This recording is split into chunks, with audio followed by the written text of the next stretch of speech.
Get in your mix with coffee on the coffee break. Get in your fix. It's coffee on your coffee break. Tune in now.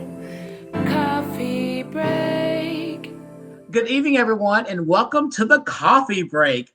It's going to be a wonderful show tonight. We've got two incredible guests.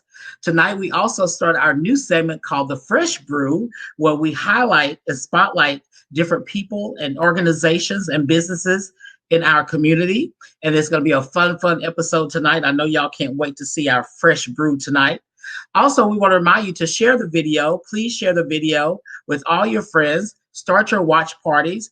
And also, don't forget to go over to our YouTube channel at the Coffee Break and subscribe and hit like on our videos. Now, on the live feed here on Facebook, sometimes the performances may be muted because of the copyrights that Facebook have to deal with. But if you go over to the YouTube channel, the performances are not muted. So please go over to the YouTube channel and subscribe and hit like on our videos. And once again, thank you for tuning in to the Coffee Break. All right, let's get started. Tonight, we introduce a new segment called the Fresh Brew. As I said earlier, it spotlights different people, businesses, artists, and organizations in our community. So if there's any of you out there that you have something that you would like for us to highlight on the show, please inbox me and let me know. Tonight, the Fresh Brew welcomes Kenney Tucker, baking guru and owner of Chunky J's Bakery. Hello. Hi, Kenney. Hey, how are you? How are you? I'm wonderful. I'm sure some of the people that know you and see you on Facebook was hoping you probably wouldn't have a shirt on tonight. You probably get canceled. Yes, I probably would. Well, Kenney, this is so amazing because you do amazing work. I've tasted some of it. I wish I had some to taste tonight because I'm already kind of hungry. But when people look at you, you are not the average man that people would just look at and go, "Oh, he's a baker. He makes cakes and things like that." So, how did you get into baking? So, first of all, thank you for having me on your show. This is a great opportunity. So, and I really appreciate it. So I've always had a creative side via acting, singing, dancing, whatever. And then it also transitioned into eating. I love to eat, and I have the biggest the sweet tooth, and obsessed with sugar. And so I would always just make my own stuff around the house. And then one day I just said, hey, why not make money? And so off of it. So I just started baking and then started watching a ton of YouTube videos. And that's how I just learned more and more just the technique side of it. Yeah. So you're kind of self-taught. Yeah, I was. I would always watch the shows on Food Network, and I was just obsessed with not necessarily the baking side. I was just more obsessed with the creation and turning something into art. And that was just what excited me the most about it. And I said, well, why not do it since you love it anyway? So. Oh my God, because I love the Food Network. I watch it on the weekends, especially. I watch it all the time. Exactly. So where are you originally from? I'm originally from Houston, Texas. My background, my family's from Honduras. So yeah, but I'm originally born and raised Houston, Texas. Proud. Wow. So what would you consider to be your specialty? So my specialty is not necessarily one item that I bake. For me, my specialty is I do a lot of custom. So as you can see, I have a Mickey Mouse cake in the back, but I do a lot of custom stuff. Like if you love dogs, I can make a cake that looks like your dog. If you're obsessed with fruit, I can make a cake that looks like a pineapple. Just anything really. I love just decorating and seeing it turn into a piece of art. Usually they'll put like the cakes as the centerpiece for their Christmas or Thanksgiving, spread. So I just like doing that. So my specialty is just creating a vision and a work of art that you can eat. Well, I like that because I love to eat. So. Me too. Well, you also make some amazing cookies as well because I tasted those oatmeal raisin. Is that when I had the oatmeal raisin? Yeah, you had the oatmeal raisin with a little pinch of love. Yeah, it was.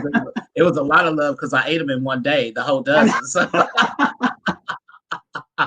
So, good. well, where will you let our viewers know where can they, where and how can they find you, and if they want to taste some of these delicious sweets that you create? Of course. So I'm on social media. I have my Facebook, which is Chunky J's Bakery. And then I have Instagram, which is also Chunky J's Bakery. It's Chunkie. But yeah, you could find me there. You could find me in the streets. And you can just stop me and say you want to order. You can text me. My numbers are all over social media. So anywhere that you find me, you can order and just let me know. Wow. Well, I'm so glad that you were my first Fresh Brew guest. So thank you Well, for that. thank you. So I just want to say one other thing. I recently did some cookies that I just wanted to promote because it was for a cause. So I have, with everything going on today, I have some Black Lives Matter cookies. I have some gay pride cookies, trans lives matter cookies. And so I just really wanted to promote the sense of unity and pride. And so for all of these, for anyone that orders these particular types of cookies, 50% of the proceeds are going to people that have been falsely arrested because of the peaceful protesting and all that stuff. So anything that we can do to help give back to the community, I want to help. So go that's ahead and order. wonderful. That is so wonderful. That Yeah, is absolutely wonderful. And I commend you for that. I would definitely thank have you. to order some of Thank those you. cookies as well, as I'm sure all of the viewers watching tonight will want to support you in that effort as well. So that's absolutely Thank you. wonderful. So you heard it here first. If you're trying to figure out a way to satisfy that sweet tooth, I strongly suggest and recommend that you check out Kenney Tucker at Chucky J's Bakery. It is absolutely incredible and wonderful. Thank you so much, Kenney, for being my very first guest on the segment of the Fresh Brew. And you Right. are. Thank you so much. There's a lot of people out there I know that think you are a Fresh Brew. So Aw. y'all go out and support Chunky J's Bakery with Kenney Thank you. Tucker. All Thank right. you Thank so you much. so much, Kenney. Bye. Bye. Oh my God. Isn't he handsome too, honey? Yes. I might just go buy cookies because he's handsome, but they are delicious as well. All of his things are delicious as well. Also, coming up on Tuesday night, something that I'll be doing really, really special is that I will be hosting a lot of my jewelry, these beautiful pieces that I'm wearing tonight.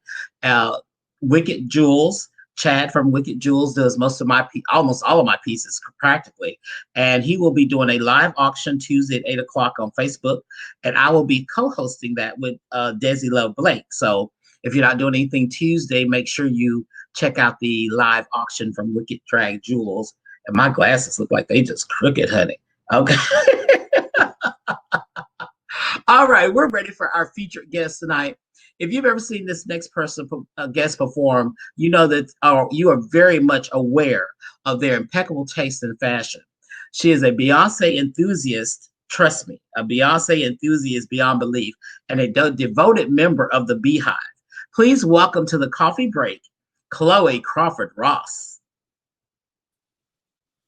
Hi, Chloe. Welcome to the Coffee Break. Hi. You look great as usual. Thank you so much. So do you. I like the glasses. Well, I'm having to work and find all these different glasses now and match my outfits and things like that. And it's not easy. Trust me, it's not easy. Well, you do it well. I've been watching the show, and the glasses that you pick always seem to go with the look. So. Oh, well, thank you. Well, as I said in your intro, you have impeccable taste in fashion as well. You are known as a fashion guru, and just like Kenny's known as a guru in the baking industry, you're known as a fashion guru because when you hit the stage, I'm just in there going, where did she think of that at? Oh my God. So you wear amazing costumes when you're performing. Even though you're here in Houston and you perform regularly. We perform regularly together at JR's and different places across the city. But there's some people that know you just on the stage. So would you mind starting off by giving us a brief bio of Chloe Crawford Ross, like where you're from originally and a little background history, how old you are and things like that, your given name and Oh wow! Share that with our viewers, please. And blood type. Blood type 2, yes, and Oh, your credit score. I've had all my rabies shots. And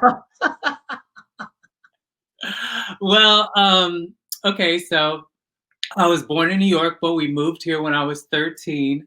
I've been here ever since, so I'm a Houstonian, ride or die Houstonian. I have 3 brothers. Both my parents live here. Blah, blah, blah. I've been performing for 10 years here in Houston. And actually, you gave me one of my first starts in the business. You weren't my first. I started off at Bayou City because of Alea Crawford. And then shortly after, and literally shortly after, within 6 months, I kept bugging you. And then from being on the show, like doing one number at a time, you allowed me to do a number here and there. And then, one day I was just a part of the show. Yeah, just That happened. And then it was you, me, and Kara at the time for two for Tuesdays. Oh yeah, that's right. Yeah, I remember that. Yeah, And sure was. we moved it on to Sundays as well. So yeah, so then I found a home at JR's, and I've been there ever since. I've been at JR's now going on 9 years. Yeah, it's been quite a while. So that was just a year after you had actually started doing drag. Yeah, because I kind of once I got the bug on the stage and the exhilaration that you first get, kind of being lost in the performance, so to speak. I loved it. And also, I get nervous stage fright right before I get on. I'm thinking about who's out there. I hope this song is something they want to hear. And if not, oh well, I got to serve it anyway. So Right. the whole psyching yourself out. And then once you're out there and you're having fun, then subsequently they're having fun. So then the party just starts from there. So I've enjoyed it. I've enjoyed that part of this career immensely, and very grateful for the opportunities that I've been afforded because of it. Yeah, it was, but for the most part, yes, Houston is my home. Okay, great. Because now I know a lot of people don't remember this, but I know that before you started doing drag, you actually did like very serious male modeling. You were on the cover of I think Click magazine and things like that. I'm and so what? Click, and then I was also on Twit. Yeah, and as your male ego. So what was it about drag? Why drag? Well, I hate to sound cliche, but when RuPaul's Drag Race had started becoming more major, I think it was season 3, and I just fell in love with Raja and Manila and their sense of style and their persona. And I looked at that and I was like, wow, that I can do that. I can do that. And that's actually something that I probably would enjoy. When I was younger, I always wanted to be a fashion designer. But my dad felt that it wasn't a good route to go because it would just been a lot of hardship, trying to make it in such a competitive business. So he told me to get a business degree. So I did that, but I did it for fashion because I went to the Art Institute. Oh, okay. So I was sneaking in my fashion, the business part of it as well. So, I learned marketing and all the other kind of stuff. So then from that, I was like, well, let me try this out on my birthday and see, something different to see how I'm received. Now, if I'm walking around and people are like, ugh, you. this not might be for you, or ooh, you look special, or I might not want to pursue this as something as a career because it would just have been more discouraging than anything. So I just decided to do it on a whim. And then that night, we were walking around, club hopping and stuff, and we ended up at Blur. And I ran into Leah Crawford, and she said, "Oh, you look nice." I was like, "Oh, thank you." And she says, "Well, are you ready for your show on Tuesday?" I was like, "What are you talking about? I'm just here. What do you mean? I don't have any shows." And she said, "Oh, I went ahead and booked you for the show, and I posted it. So you can't miss out on your booking because it's going to be your first one, and you're going to get a bad reputation. So you got to be there." So, with that push, I'm thankful for, because if I didn't have that literal push into it, I don't think I would have done it. I don't think I would have been on stage for quite a while because I would have felt so self-conscious and nervous. Right. So. Okay, well, that's interesting because I didn't know that you, and that kind of explains something that we're going to discuss a little bit later on. So what you touched on it a little bit earlier, but like, what is your absolutely favorite part of performing? The planning out, the whole planning out of the whole thing. There's different parts of performing that I enjoy, but I enjoy the planning out part. I sometimes being on stage can be, like I said, a nerve wreck for me because I am a shy person, and so it can be kind of like nerve wracking at times. But I like to use that energy of nervousness and use it to propel me to get into it. Right. And I think that being nervous about wanting to be the best at what I'm doing, I care too much about how the performance is received that I get nervous about messing up. So I guess. Yeah, well, that's not unusual though. I mean, I've been doing it for almost like 40 years, and that nerve, I still get nervous. Like even at JR's, people don't believe me when I say that, but because in our business, every single night the crowd is totally different. Yeah, I mean, they at JR's especially. Yeah, they can love you. You could do something on Sunday night, and they just like, oh wow, and eat it up, and then you do it on Tuesday or another night, and they'd be like, oh, okay, So it's just so that nervous energy is a good thing because it makes us not be too overconfident and sure. We have a person that wants to come in and say hello to you doing this. So let's bring in our guest right now and see what she has to say. This is Erin Andrews, all the way from San Antonio, Texas. I mean, you look like a rodeo train right now, Erin. I do. I'm sorry for some people. I mean, to blow the fantasy, but I've just been, taking testosterone lately. So. Well, you might be creating a fantasy looking like rodeo train. Yeah, I think I am. So I know you and Chloe are very, very good friends because I know when you come to town, you stay with her and things like that. So do you want to ask her something, or do you want to share something that we might not know that? Well, I'll keep it down. I won't say too much stuff for her because she's a shy person. But she's a good person. I've known this person for a long time, and I think she's a sweetheart. And I mean, I can ask her lots of questions, but I wanted her to benefit from this moment on being on the coffee show. And I never asked her this in person because I just kind of forgot, and there's always new blood in the scene. But a while ago, there was like this little thing going on Facebook, and you did this like apology letter. And it was only on for a minute.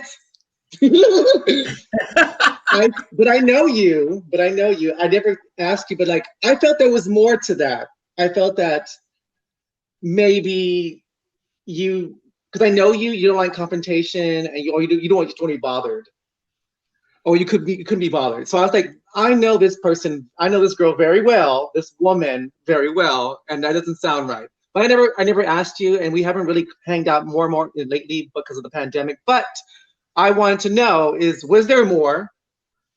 And two, if there was, what did you learn from that? Okay. I had no idea what she was going to ask. Both of y'all. So there was a lot more actually, but at that point, I felt like that situation had just really erupted into something else. And the way that people were telling the story wasn't always accurate with all facts, because with any story there's three sides to the story. There's their story, your story, and then the truth. So there was a lot of things missed out, and at that point I didn't find that it was beneficial to me or the moment to go into it further to then explain my part. Because I just felt like at this point, what's done is done. Whatever damage to whatever, it's already been done. Yeah. So rather than try to make a big ordeal and then have another eruption from that, I just wanted to end it and just address the part that I was involved in, and then just move on from there. Because all parties involved, at some point in my drag career, I'll have to see them again. I'll have to work with them again. Mm-hmm. And I don't hold grudges, and I don't have a problem with working with someone that I necessarily don't get along with, because in my personal life, I don't hang out with anybody, and you know this. I only hang out with you and my roommate, and talk to my mom sometimes, Tommy. But my circle is very small for that reason. I've been in drag, like I said, for 10 years, and I haven't had any big drama or any kind of Facebook or social media craziness because of that. Because I don't like confrontation. I don't like arguing just for the sake of arguing. That's just not who I am. So I just ended it. And so I just learned that sometimes I saw when Kofi was on Roxanne's show the other day, and she had made the statement of, when you say something or do something, you should take the time to actually think, ask yourself those questions. I don't remember the exact sentiment. I knew what she was meaning by it, but I don't remember the exact words. But basically, that you need to just rethink before you act sometimes. And I should have rethought before I had my conversation with one of the parties. And I have a problem with always trying to please other people, because I don't want to have confrontation.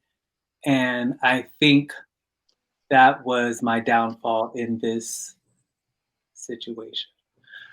That was actually a great question. I mean, I wasn't going to bring it up or anything like that, but this is the thing that you have to realize is that in the gay society or society period, yesterday's news is old news the next day. People pay so much attention to it for a period of like 24 hours, and then there's something else that's going to happen. Somebody else is going to create some more drama, and they done totally forgot about all of that. And that's why sometimes you have to decide, am I going to even respond to this? And then you decide to limit your response to just taking, credit for whatever part you had in it. And sometimes that's the best thing to do at all times, because by tomorrow something else is going to be happening. They're going to be upset because somebody was on stage with no nails or something like that, which will probably be me because I don't wear them. No. But yeah, you have to really choose your battles, and some of them is not. Some battles are just not worth the best way to fight it is with silence. Yeah. And I have a lot to lose. So No, I mean, it was like, and honestly, Chloe, I could have asked you that because I'm close to you. I could have asked you that in person just to clear that up because I'm not trying to be messy or anything because you know how people are in the village. But I felt that you probably wouldn't have got this opportunity to say that, and I didn't ask you that. But you know, this is a good moment, and we're all three adults, so I thought this is a mature thing to do. yeah, very good question. And your response was very good to it. So, you know, well, Aaron, thank you so much for taking, you know, I know that you're a hairstylist, or I don't know what y'all call yourselves nowadays. Is it a hairstylist or hair tech? I'm not talking about all that on your face, child. Anyway, actually, just speaking of Aaron, I actually think that she's probably one of the Andrews that actually look more like Erica than any of the other ones. I'm gonna get some hate That mail caused now. some dramas to that. That Yeah, caused. but you're absolutely stunning and beautiful in drag as well. Now you Oh, sit here looking like you get ready to go get on a horse and go ride out in the field and and rope some cattle or something. So, but thank you so much for tuning in and saying hello and asking that thank wonderful you. I question. love you, and I missed you. love you too. Oh, I miss you. Oh, you mean Chloe? Okay. Both. I met you, Coffee, later with her. I love you, and I Thank miss you so you. much. Yeah, from San Antonio, Texas. That is Aaron Andrews. Thank you so much, Aaron. Bye, baby. Bye. Oh my God. Okay, well, that was great. I'm glad I brought him in for that. So recently, you changed your name. For a long time, you were Chloe Taylor Crawford, and then you changed your name to Chloe Crawford Ross. So why the name change, and why Ross? Well, Chloe Taylor Crawford. Well, first, my name, when I first started drag, my name was Chloe Taylor because my boy name is Taylor. So I was like, Chloe, I don't know what my last name is because I don't have a family at that point. So let's just make it Chloe Taylor. Okay. Then Aria became my mother and she gave me her last name. So then I said, okay, Chloe Taylor Crawford. Because I didn't want to lose that part of me in the name, because at that point I wanted to have myself kind of in that mix of things. Right. So then one day on the Sunday show, I had booked Tommy Ross. And we had been talking just random things. I would pick her brain and ask her questions every time I would see her perform. And I was kind of like just this almost low-key stalker, because when I would just kind of just go and just be in awe and everything. So I was like, oh, well, you know, come work on the show, because at the time I think she was visiting. She wasn't living here at the time. Mm-hmm. So then when she was on, we were backstage and she was like, I'm going to make you my goddaughter. And I was like, oh, okay, that's cool. Cool, that's exciting. And so I thought that was just going to be the end of it. Well, I was performing and she had finished her number. So she came out to the front and she started to watch me perform. And I was so nervous. You know, but I just had to I felt like I needed to prove myself at that point. Like I was in a pageant, like I was in talent competition, and and mom. So then after it was over with, she comes and she meets me like as I'm walking to the back. And she's like, oh, I'm gonna send your mom some adoption papers because you my child. You're mine. You're my child. Yeah. Oh wow. And then that night she gave me the last name, and it's been Chloe Crawford Ross for a while now. But It's been a couple of years, or yeah, it's been a couple of years. yeah, I thought so. It's slow to catch on because people are used to the and it's still fine because that is a part of me. I've learned so much from Aria and just the whole Crawford family, period. They're a good, strong family. And yeah, but I felt more at home with Tommy. I felt like that's where I should be. Well, and then you still pay homage to the Crawford family by keeping the Crawford. Yeah, so that's wonderful. So let me ask you this question. At this moment, do you feel that your career is where you thought it would be when you started this journey? At this very moment now, do you feel like that you are where you thought you would be in 10 years? To be honest, I didn't think I would be doing drag with the consistency and the growth that I've been doing it for 10 years now. I didn't think that because I wasn't necessarily an innate pageant girl. I've entered and done some pageants, but I wouldn't consider myself a pageant girl by any means. And a lot of success of some of the girls is based off of being in pageants and stuff, and those accolades. And I'm not on Drag Race, and so most of it has been based off of me and my own hustle, and sometimes making a way where there necessarily wasn't a clear path for me. There may not have been a position available for me, but I was going to bug you till there was. There may not have been. And at one point, JR's was my only job, and I wasn't really getting booked anywhere because when I first was starting, it was very much, well, what titles do you have? What pageants have you been in? And at that time, I hadn't, because there's a lot of people that wouldn't book me.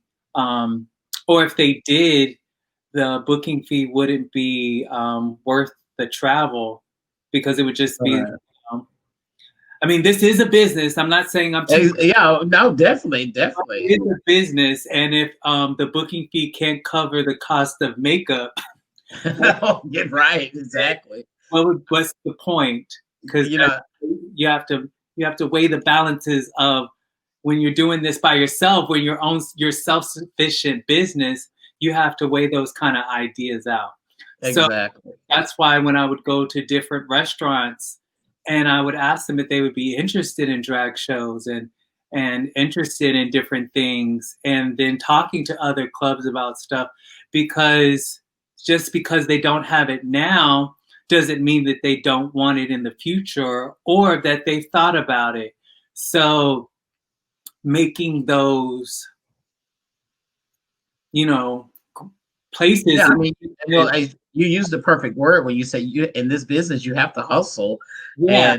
And because if you don't, trust me, if you don't act on it fast, somebody else will, and you'll be like, oh my God, I was thinking about going to that particular place and talking to them about a show, and baby, let me tell you, you'll be left behind in the wind real fast, fast. Rarely are there people. That's why I was so grateful to you at the beginning of my career. And sometimes I sit around and think, I'm like, dang, Kofi did not have to give me that chance. And there are not a lot of people that will do that, like, at all. It's not that they don't want to see you shine. There's just no spots. Yeah.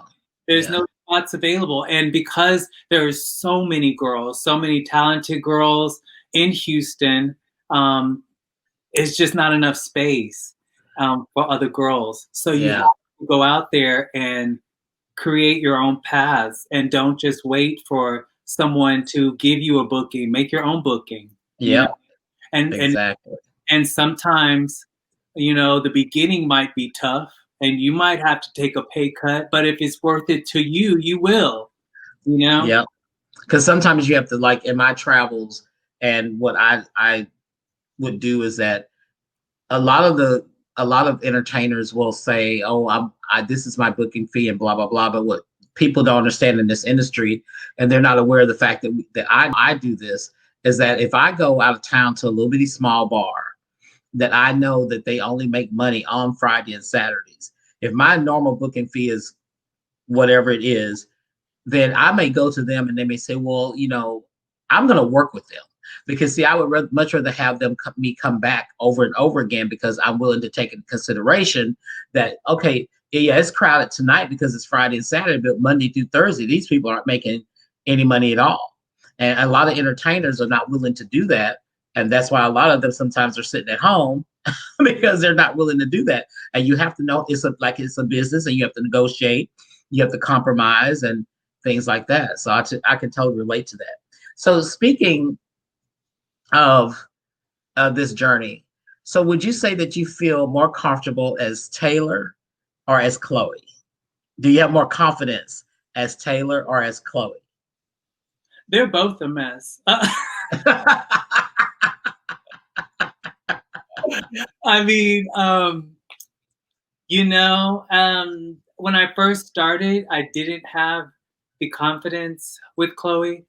I never like to brag about things, but I feel confident now than I have before, and I think it's because I have become accustomed to the life that I've led.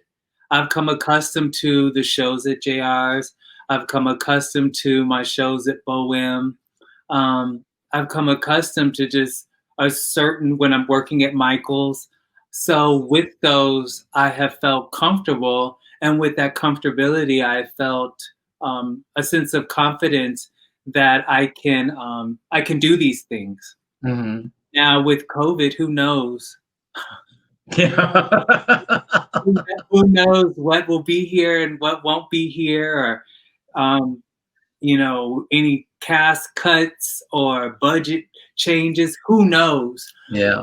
At that point, since I don't have necessarily a shelf of crowns to show you, I do have that sense of experience and that sense of accomplishment from what I've done out of nothing. Well, let me tell you something. I don't know how many people know this. I think it was answered on one of my very, very first shows, but I actually did drag for over 10 years before I did my first pageant, because I was sitting here going, as I started to get into the business and started, getting more bookings and things like that. So I had friends, a lot of my friends were doing the pageants and things like that. And I would be like, oh my God, I know what the gowns cost and all that. So I was sitting there saying, child, why am I be spending all that money on the pageant when I'm working and making money, honey? You know what I'm saying? So, pageants are a great avenue to promote yourself, but I could totally relate. It's not a necessity nowadays, because it's not, we're sitting here and it's like almost we're like at the Oscars right now. Yeah. And we are waiting to see what when they open the envelope with the pandemic and all that going on. We're waiting for them to open the envelope and say, and the winner is, because right now we just don't know what's going to happen, where drag is going to be, or anything like that. So what has been the toughest decision that you had to make in your life to this date? Well, at the beginning of COVID, 7 months ago, I made the decision to start transitioning and to transgender. And I feel that it was tough because I'm close to my father and I'm close to my family. And I feel that I was going to have to tell them that, I couldn't just live this dual life. Right. Because I'm going to be around them. Exactly. I have family dinner with my dad every Sunday. And you just can't fake that, I don't want to lie to him about that. When I was first came out, he asked me when I was 13, because, he had questions, and he felt that he knew me.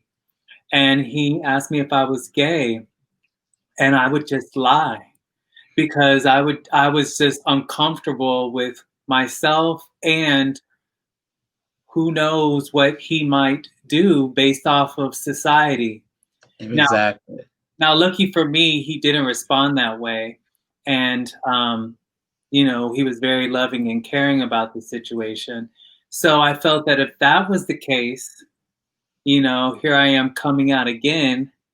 And this time I want to be honest and just tell him all of it. So I've told my family, and they're supportive, but it is still a process that I'm going through, and as well as they're going through it, because they're having to just rework their whole mind um, about their views on things. This is not their community. This is not something that they normally see or deal with. Right. About. So I don't fault them for anything, because they've all assured me that they love me, and that more than anything, they're more worried about my safety, which they always actually were when I would be performing so late and stuff, like just putting myself in that risk.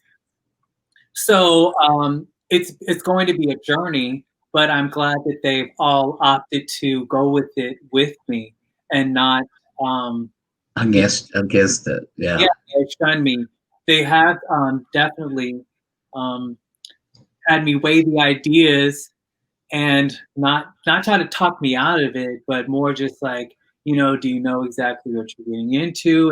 And of course, my answer to that is no. I won't know until it's actually happened. I can't foresee. Now I can ask questions. I can ask other people's journey, what they went through, what to be aware of, how to handle this, or how they handled it.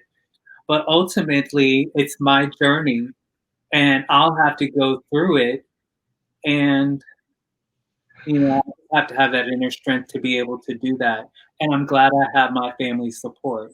And that's wonderful. That's wonderful, because I think when you hold things, major decisions about changing decisions like that, I think when you feel, if you don't share it with the people that are important to you, I think you still feel locked in some kind of way. I don't think you could ever feel like you're actually free and being and living how you want to live, and being exactly who you want to be, because then you still got this like secret that's like holding you back. So when you share that, and it's wonderful that you're one of those fortunate ones that your family is concerned about it, and they ask the questions and things like that. So since speaking of that, because there was another the next question was, are you considering transitioning completely, even with the sexual reassignment surgery as well, or?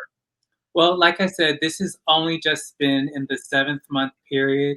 So with that time, I'm just trying to, I'm just buying, to be honest, I just bought a new bra in the daytime, because the other one was too small. I finally got measured for a bra. So if that tells you my infancy in my journey, I'm not trying to make those drastic decisions, but it is something that I have thought about. But as far as like a final decision on anything, no. I'm just really just trying to get used to living my truth, by Yeah, just being able to speak about it, and trying to brace myself for that's coming forward, but not to be scared of it, exactly. because you know um, it's a scary world, but I don't have to um, kowtow to it. I can just be aware and then make adjustments. Exactly. Well, I'm very proud of you, because a lot of people don't have the bravery to live and become who they feel like they are inside. They have the same feelings that you might have been having for a long time, but they are afraid to act on them. And my thing is, you only live once, and nobody can live your life for you, and nobody's going to answer for anything for you. So live your life the way you want to live your life, and how you want to live your life, because the ultimate thing is that you have to be happy. And I always say that you can't, if you're not happy with yourself, you can't be happy with anybody else. So you got to be happy with yourself. So I'm very proud of you for that, making that decision. Do you feel right now that you're living your best life? Well, compared to what?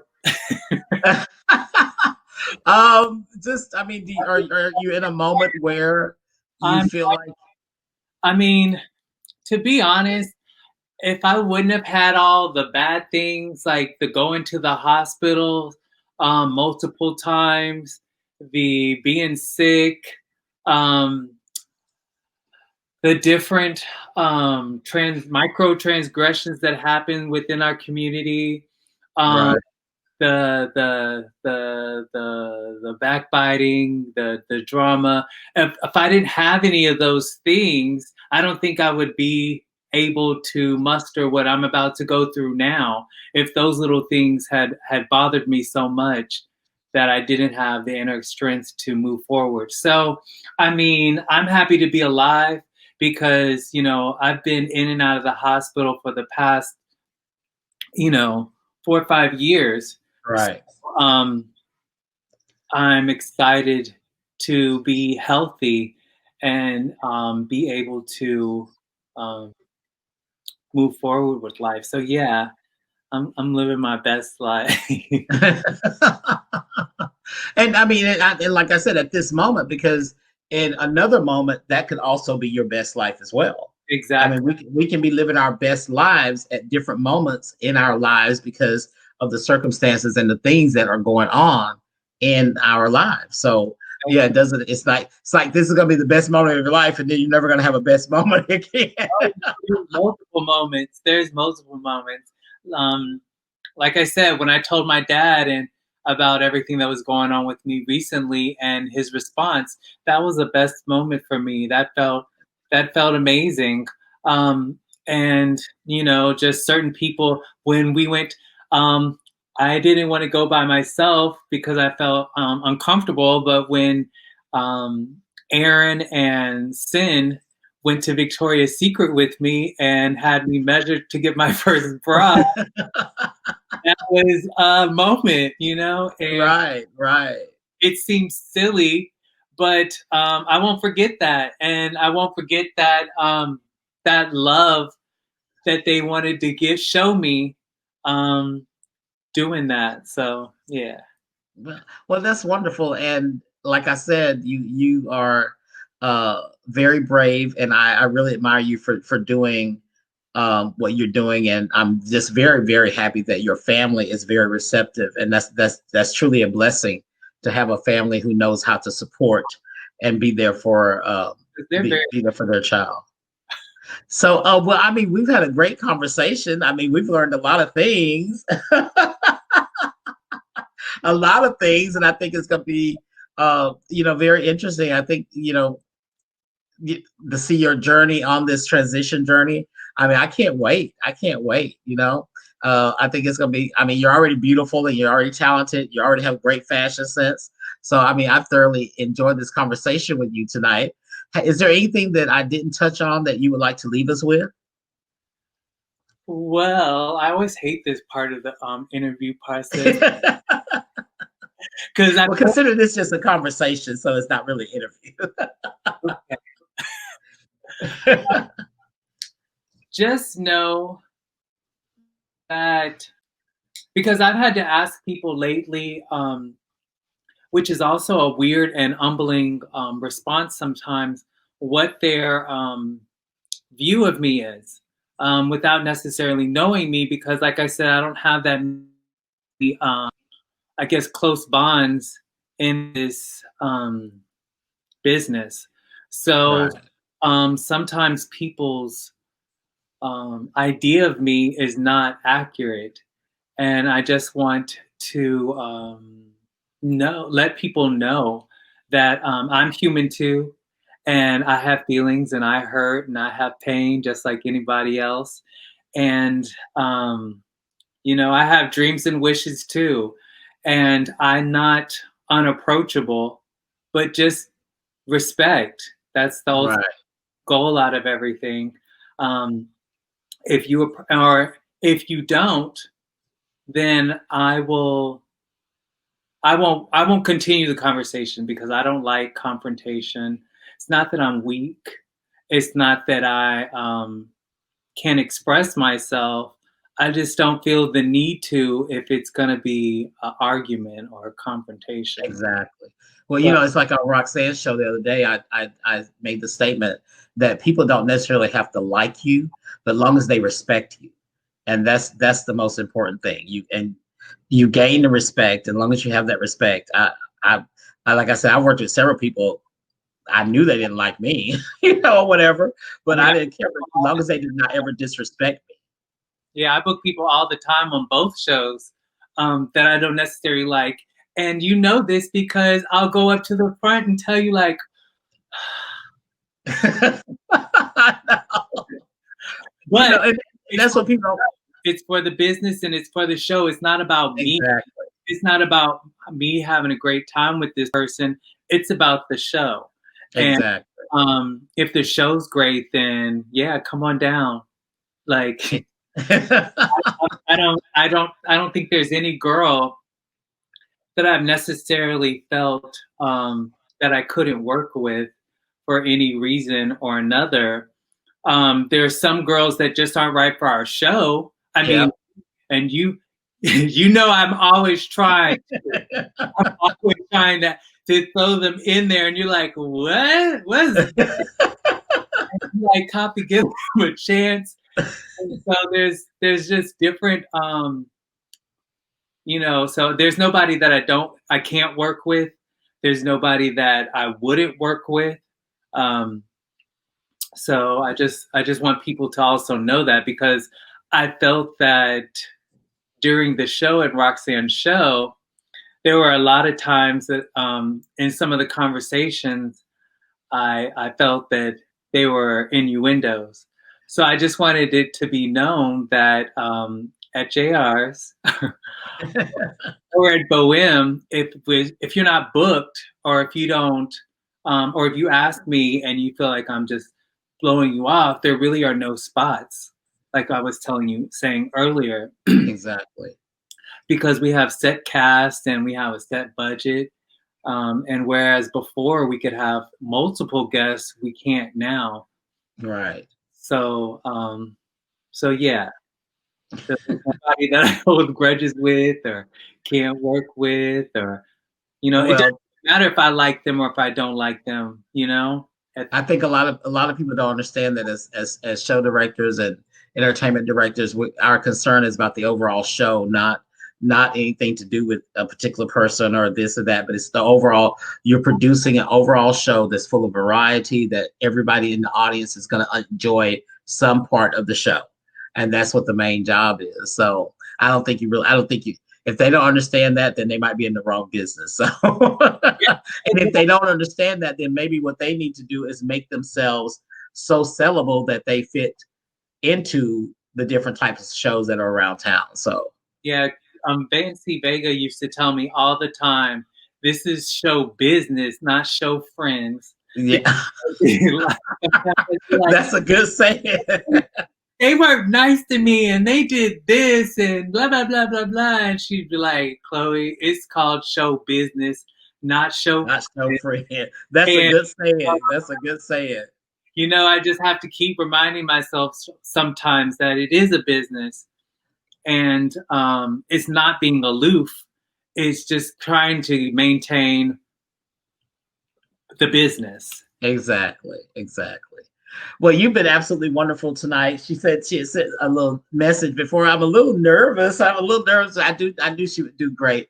So we want to wish you, on behalf of the Coffee Break and everybody who's watching, we want to wish you the best of luck with your transition. I'm in your corner. I hope everybody else will be in your corner and see what the wonderful end results are going to be of you living your truth. And I think that's absolutely amazing.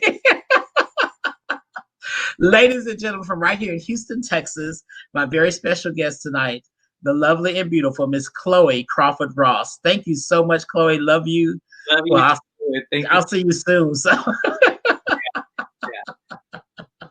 Thank you. I come flood the running for Neverland. Time can never stop me. No, no, no, no. I know you tried to. I come riding in on a pale white horse, sending now highs to less fortunate. I do advise you run it back, run it on back when you're breaking it down for me, cause I can hear you 2 times. Running on back, will it ever make sense to me? I got to do things my own way, darling. Will you ever let me? Will you ever respect me? No. Do things my own way, darling. You should just let me. Why you will never let me grow?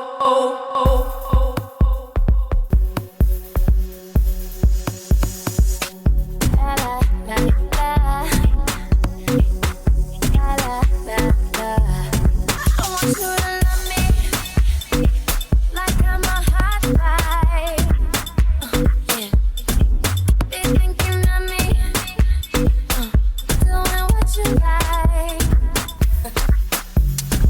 So boy, forget about the world, 'cause it's gonna be me and you tonight. Yeah. I wanna make it bad for it, and I'ma make it swallow you pride.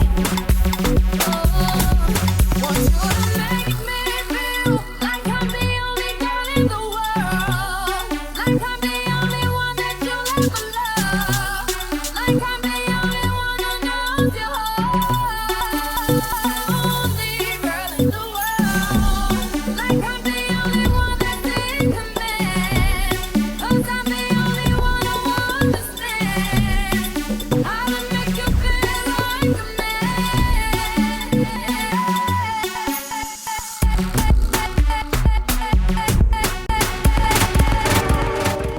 Another one.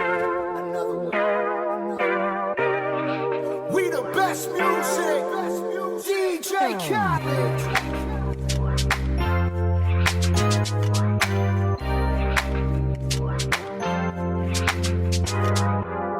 I don't know if you could take it.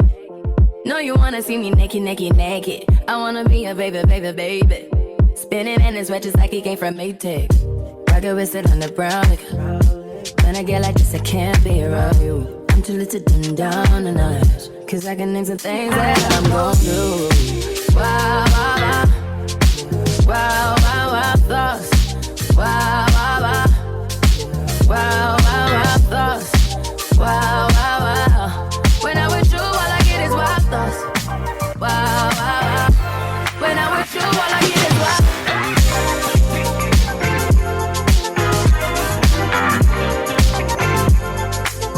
Let's go. I hope you know I'm for the taking. You know this cookie's for the bag. Kitty, kitty, baby, get her things to rest. 'Cause you done beat it like the 68 Jets. Diamonds are nothing when I'm rockin' with ya. Diamonds are nothing when I'm shining with ya. Just keep it white and black as if I'm your sister. I'm too hip to hop around tryna hit with ya. I know I get wow, wow, wow. Wow, wow, wow, thoughts. Wow, wow, wow. When I'm with you, all I get is wild thoughts. Wow, wow, wow, thoughts. Wow, wow, wow. Wow, wow, wow. When I'm with you, all I get is wild thoughts.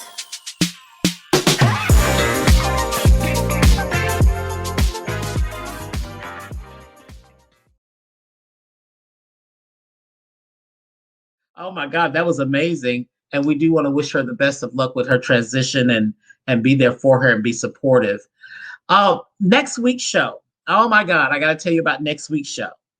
We are doing something very, very different because the state of Texas is filled with such amazing talent that I've put a show together featuring some of the top live vocalists from around the state, and most of them are from right here in Houston. So on next week's show, we are bringing you a show like nothing before. Special guest will be Morena Rojas, who actually sings the theme to the Coffee Break. And what I'm going to do with each one of these people is that we're going to interview them for about 10 minutes, and they're each going to be sharing their wonderful talents with us. So we'll have Morena Rojas, Christina Edwards Wells, Wendy Taylor, Danny Sullivan Ward, and from Dallas, Texas, a very dear old friend of mine, a former Miss Gay Texas America, Mark Alice Smith, Nakoma Shea will be on the show as well. And like I said, they're going to each be interviewed, then they will each share their talents with us. So it's going to be a very, very fun show. And I can't wait because all of these people have absolutely incredible voices. They have their own styles. and I can't wait for them to share that with us. Remember, also here at the Coffee Break, just remember to please stay safe with everything that's going on. Wear a mask, sanitize your hands, social distance, and vote. We are so close to the election. So please, if you don't watch the news at least once a week, just at least once a week, watch the news to find out what's going on so you'll know what and who you're voting for. So remember, here at the Coffee Break, the brew is always different and it's always better. But number one, it's always good to the last drop. Thank you for tuning in to another episode of the Coffee Break.